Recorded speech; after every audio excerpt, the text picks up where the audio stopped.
பேராசிரியர் Tan Sri doctor M Thambiraja மறைந்ததன் மூலம் Malaysia ஒரு சிறந்த கல்வியாளரை இழந்துவிட்டது என மாய்காவின் தேசிய தலைவர் தான்ஸ்ரீ எஸ். விக்னேஸ்வரன் தெரிவித்துள்ளார்.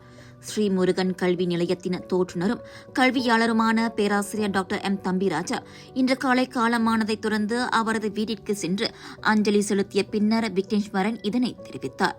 கல்வி ஆன்மீகம் வாயிலாக இந்திய சமுதாயத்தை உயர்த்த முடியும் என்ற தூரநோக்கு சிந்தனையில் ஸ்ரீமுருகன் கல்வி நிலையத்தை தான்ஸ்ரீ தம்பிராஜா தோற்றுவித்தார்.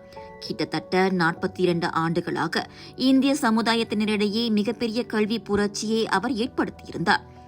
ஒவ்வொரு வீடும் ஒரு பட்டதாரியை உருவாக்க வேண்டும் என்பது அவரது தொலைநோக்கு சிந்தனையாக இருந்தது. அது ஒரு தலைமுறையையே அணிதிரட்டிய ஒரு மாபெரும் பணியாகும். கல்வியின் சக்தியில் அயராத அர்ப்பணிப்பு, அசைக்க முடியாத நம்பிக்கை மூலம் அவர் பல்லாயிரக்கணக்கானோரின் எதிர்காலத்தை மறுவடிவமைத்தார். இதன் மூலம் 50,000க்கும் மேற்பட்ட இந்திய பட்டதாரி மாணவர்களை உருவாக்கி அவர் மிகப்பெரிய சாதனையை படைத்துள்ளார். கல்வி புரட்சியின் தந்தையாக விளங்கிய தான்ஸ்ரீ தம்பிராஜா மறைவு நாட்டிற்கும் சமுதாயத்துக்கும் மிகப்பெரிய இழப்பு என்பதோடு அவரது குடும்பத்திற்கு தனது ஆழ்ந்த அனுதாபத்தையும் இரங்கலையும் விக்னேஸ்வரன் தெரிவித்துக் கொண்டார்.